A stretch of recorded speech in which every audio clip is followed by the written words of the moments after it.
Well, and to me what's so interesting is that, we started with this idea. We didn't know really where it would go.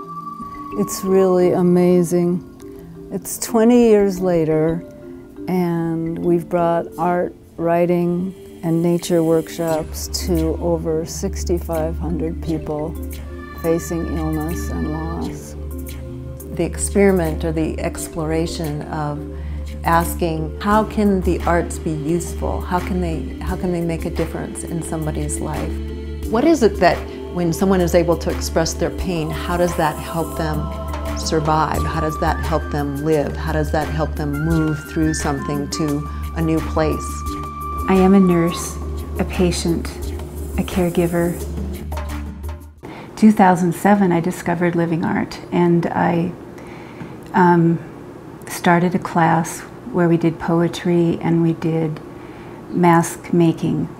This mask, I think, represents my anger and my fear. The red resembles the blood-borne illness of Hep C. And at first it was just going to be some of the syringes used to give yourself the medications. And then I thought, it needs some wildness to it.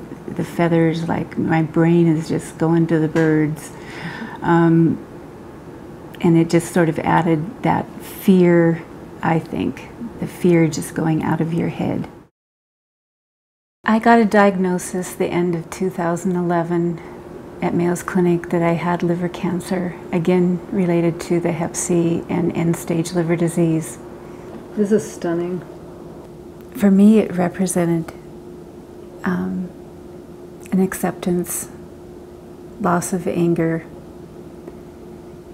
and just sort of letting things go, falling into leaves. In the whole, I think it's, more of a opening to new suggestions, opening to new ways of thinking about things. At times, it's just so refreshing to be around people that are going through a similar situation. Support systems, I think, are very important. Learning that you as a person can also take care of yourself is important.